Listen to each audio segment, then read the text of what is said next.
I want you to get together. But the point I was trying to make there is, you're allowed to talk about these things, and that's why we do these talks. That's why I do these talks, to try and show we can discuss these. It's okay. Don't worry too much about the dogma of your denomination. We're free to do these things. I think God created us in his image, not to be docile servants who don't question anything. I think that's an insult to God, to be honest. I think he made us in his image because he is the creator of the universe, and we have the ability to think. We are creative people. That's what we are. We are like him. We're not God, but we are in his image. We can think. We're allowed to think. He's not going to chastise you for thinking and just Yes. questioning the narratives that are placed in front of you in the world. That's the point. These are worldly narratives that have been kind of laid out by men who run corrupt institutions that they call the way of Christ. But you can't trust man. Man's fallible. They give into pride and money. So this is why we have to think. And Yes. I'm trying to show it's okay to think, especially with very contentious topics like this, because this is probably the biggest, most contentious thing in Christendom today, I would say, because no one's ever really been on such a mass scale discussing these topics, and it's growing. There are more people than ever talking about this topic now. It's Hmm. getting, it's snowballing now, I think, because Yes. I've said in my recent video, a lot of Christians don't even know, as you mentioned at the start, that there even is a part of the Bible that discusses this.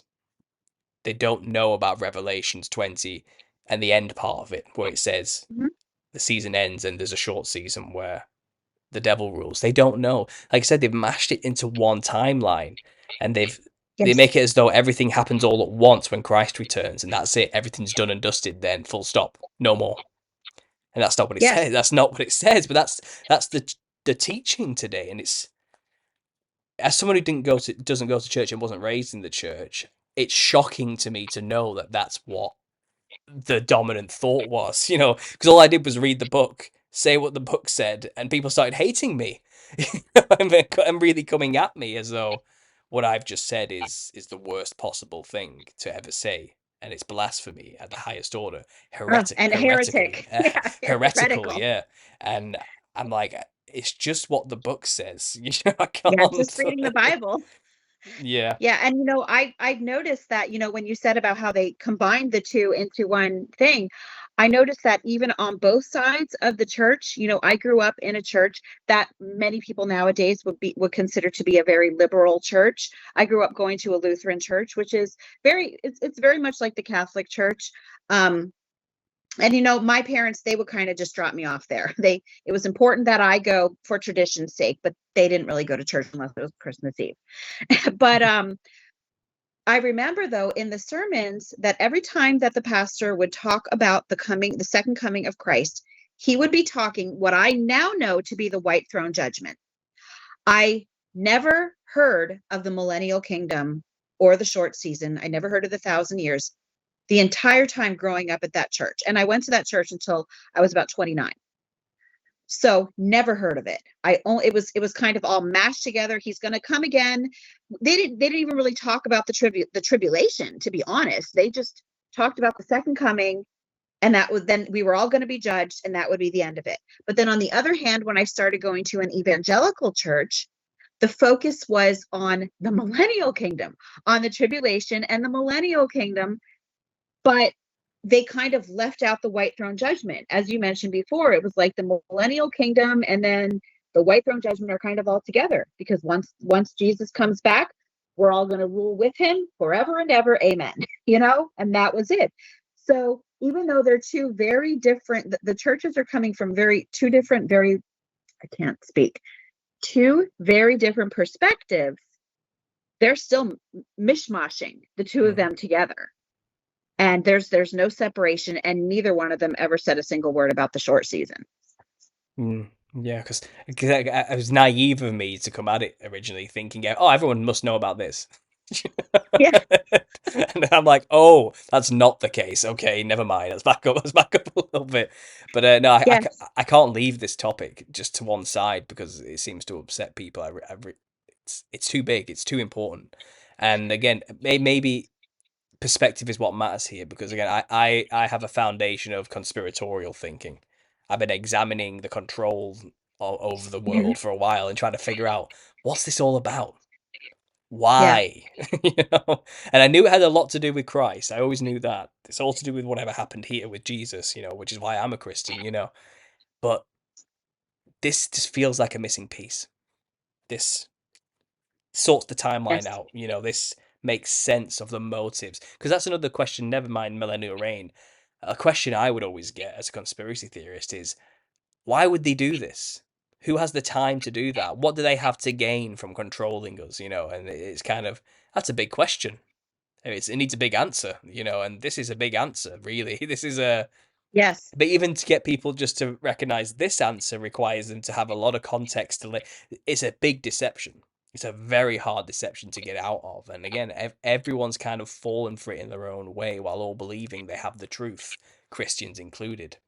Yeah. And isn't that just how the devil would work? Isn't that, and I think it's, the whole mud flood idea that grew really popular, didn't it? There seems to be Mhm. a great reset event of some kind in maybe the 1800s where everything got buried in mud. Mhm. And again, I think said, no, Tartaria just doesn't cut it. That doesn't make sense. But perhaps a really, really pissed off Satan being released would make sense of that. A giant, a big enough earthquake to melt the mud, melt the ground, and sink some buildings a little bit might make sense of that. I mean, I don't know what is the predominant Tartarian thinking of why the mud flood happened. Do they have an answer? From what I've heard, predominantly it's maybe that the controllers, um, maybe the technology went too far Hmm. and became too hard to control. And so it was important to kind of set everyone back again, kind of back to square one. I haven't heard much talk about motives when it comes to that. And maybe there is talk of motives now. I haven't been following the Tartaria stuff very much Hmm. anymore. I did at first. I haven't been, so that they could now, but motives never came about. Much of it though was just because they had reached a level where it was just too hard to control them. And they kind of needed to knock everyone down. They likened it to the Tower of Babel, Right. where everyone worked together to build that tower so that they can get up there and make war with God. And God's like, nope, this isn't happening.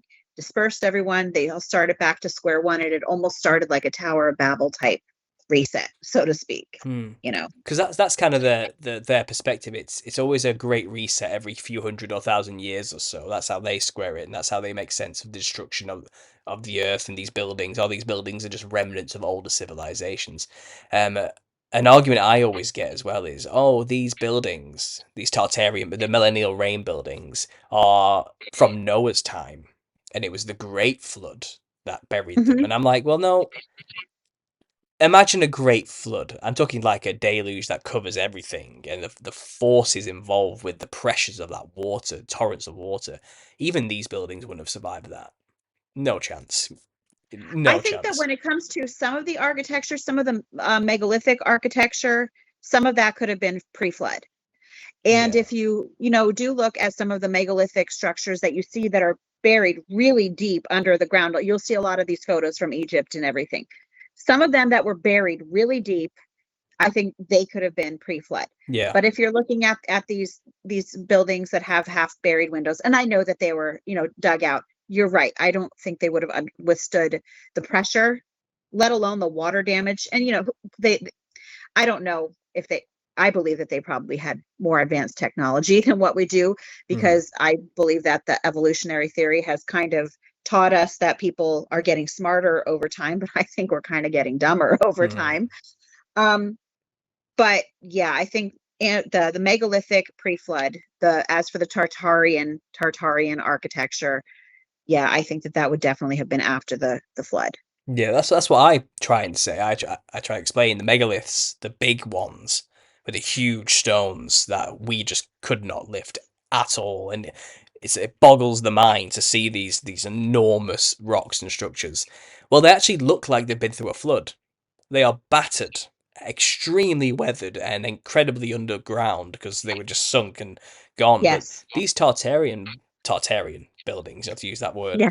um, they're only like a couple of feet minorly inconvenienced. Like just a little bit of mud has buried them, maybe a couple of feet or a few feet or maybe a meter or two at most, and the windows are now peeking up above a little bit, and it's like that's if that's the flood of God, that wasn't very good. That was Yeah, a poor yeah, attempt at a global deluge. Is the way I see it.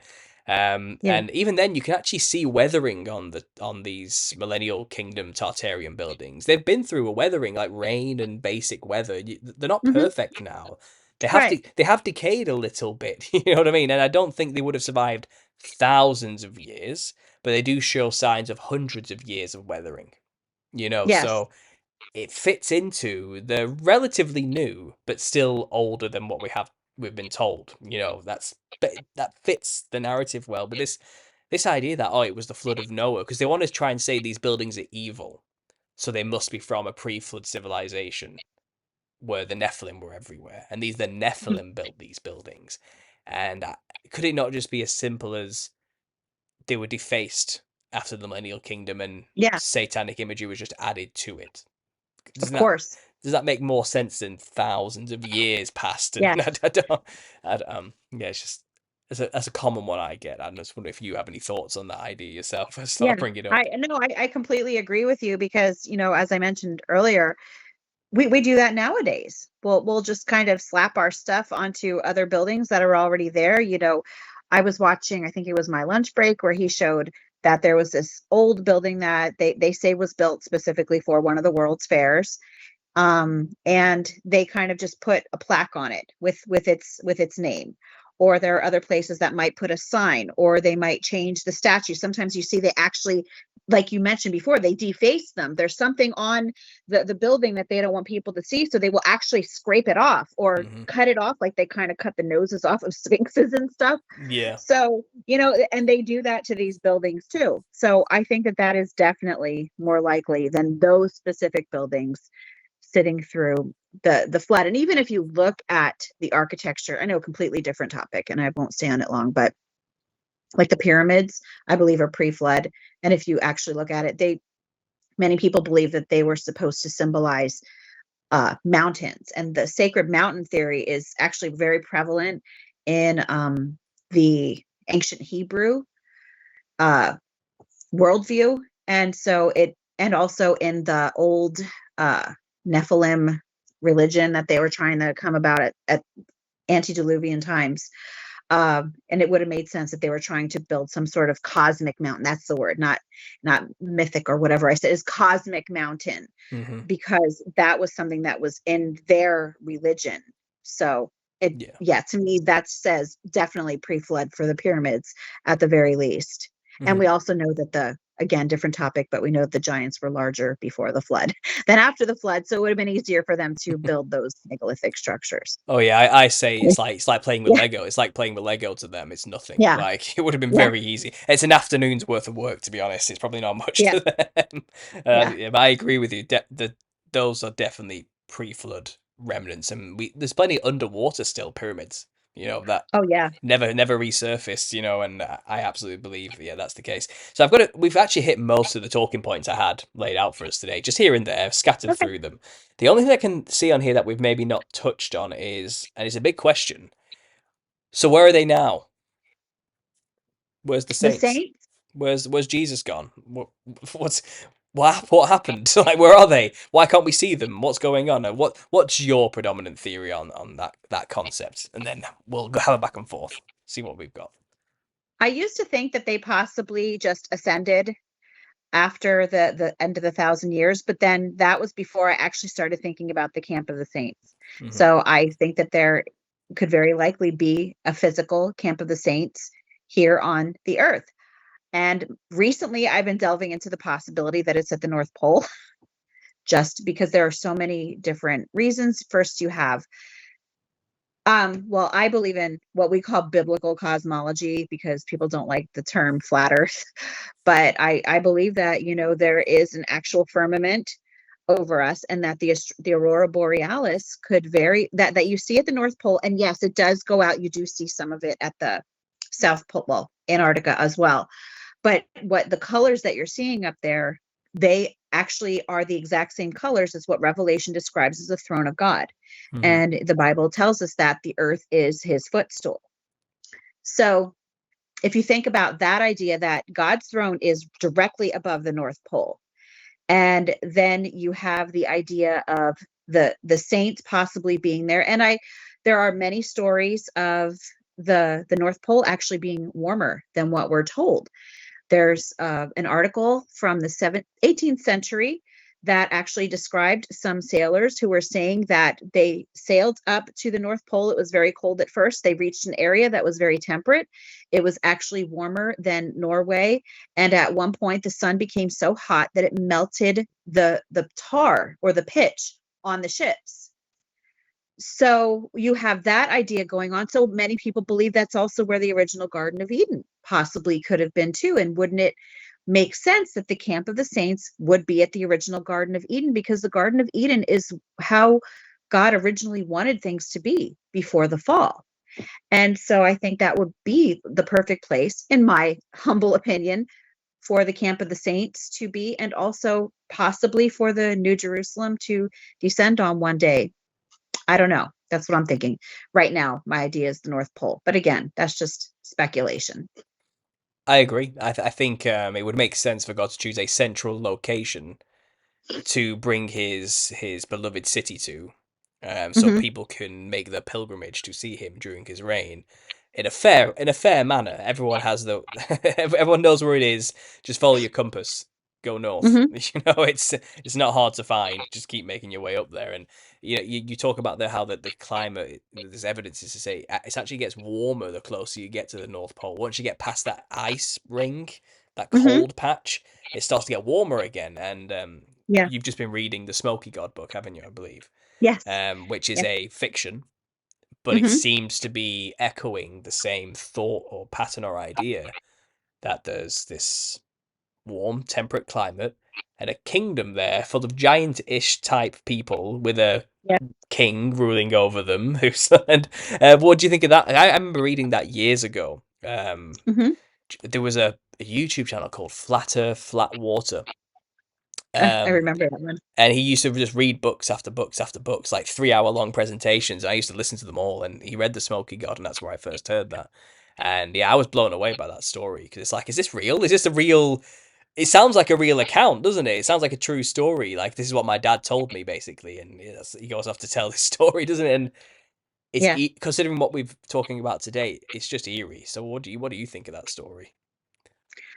I think that there is definitely some biblical significance to it. I know that it was written supposedly by someone who was a follower of Odin.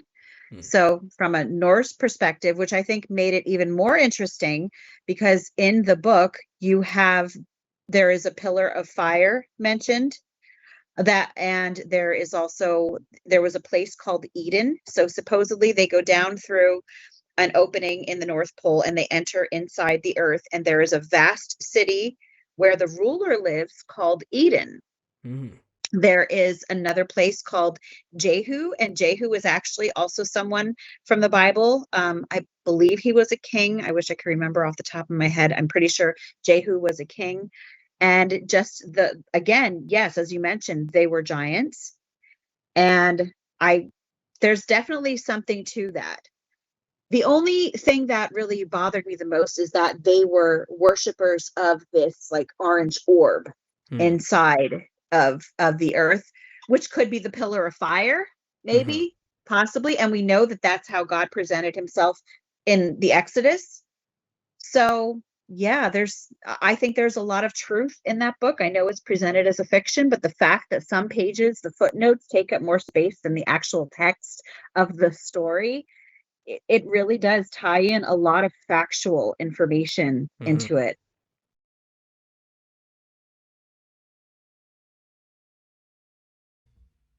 I want you to get together